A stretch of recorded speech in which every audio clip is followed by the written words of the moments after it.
My name is Isabella Reed, and I used to think I understood pain. I thought heartbreak was just something you cried about for a week before you moved on. But that was before I met Daniel, and before I learned how betrayal can feel like drowning while everyone around you keeps breathing. Daniel and I met in college. He was charming, clever, the kind of man who made you feel like you were the only person in the world. He said he loved my ambition, my strength, the way I dreamed too big. We used to stay up all night talking about building a life together, traveling, starting a business, buying a small house by the lake. He was my best friend, my biggest supporter, until he wasn't. After graduation, I got a job at a publishing firm in Chicago.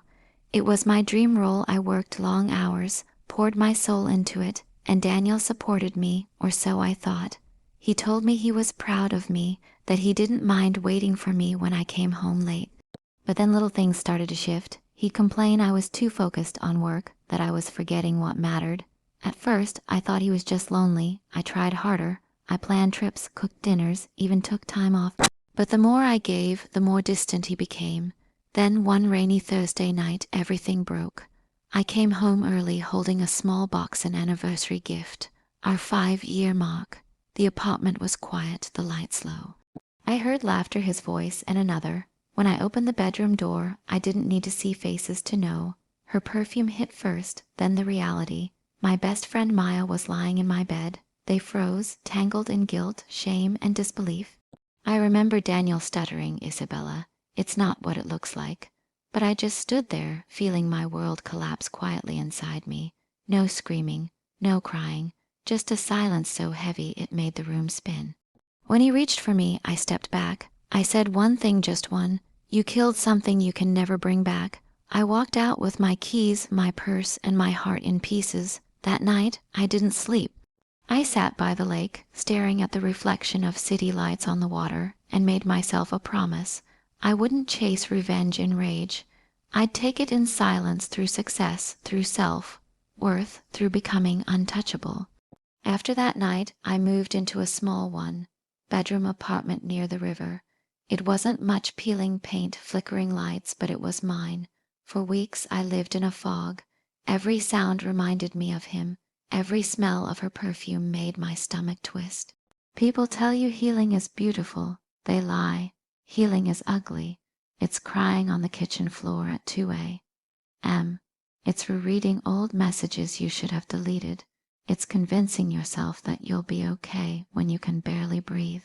But I made myself one promise. I would not let the people who broke me define the rest of my story. So I started small. Every morning, I forced myself to get up before sunrise. I'd make coffee, stand by the window, and write one line in a notebook: "You are stronger than this." At work, I buried myself in projects. I stayed late, volunteered for tough assignments, built connections. Every bit of pain I felt, I turned into fuel, and slowly it started to work.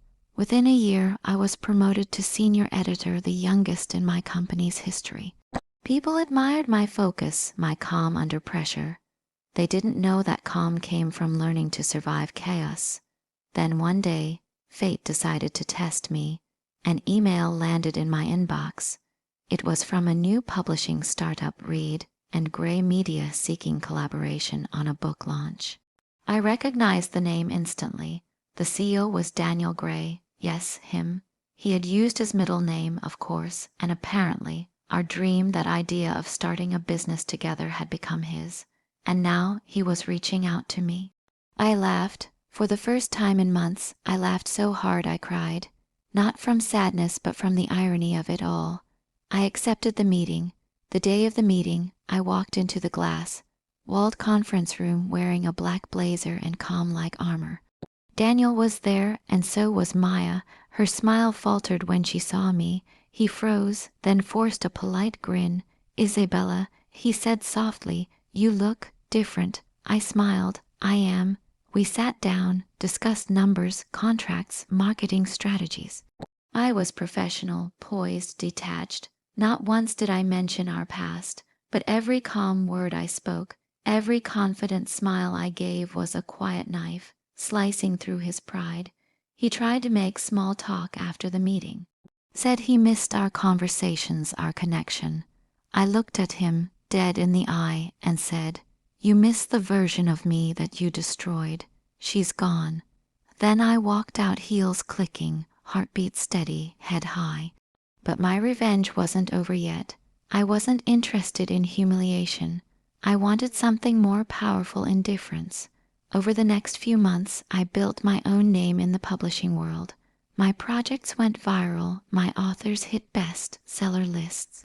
Every success I achieved, his company seemed to stumble further behind, and the best part, I didn't lift a finger to hurt him. I just kept rising. 2 years passed. I hadn't seen Daniel or Maya since that meeting. By then, I was the creative director of my firm, leading a team, mentoring young women, helping others believe in themselves the way I had to teach myself.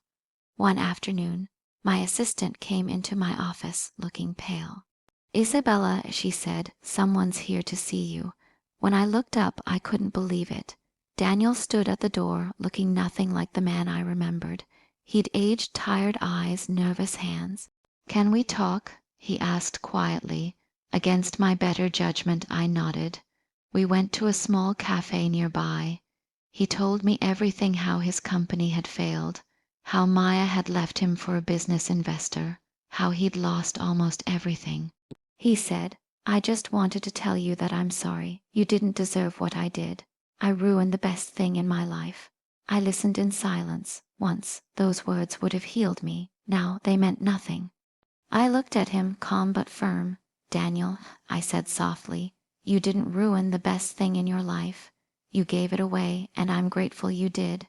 He looked confused, so I smiled, because losing you was how I found myself. I left him there, sitting in silence, the same silence he once left me in. But mine was peaceful, his was empty. That night, I went home and stood by my window, the city lights shimmering against the glass. I opened my old notebook, the one with my morning mantra. On the last page, I wrote, "He thought he ended me, but I was never an ending, I was a beginning." I closed the notebook and smiled. The pain was gone. The past was closed. People think revenge is about destroying the other person, but real revenge, it's walking away from the fire while they stand in the ashes they made and realizing you never needed them to feel whole again. I didn't ruin his life. I rebuilt mine, and that, my friends, was enough.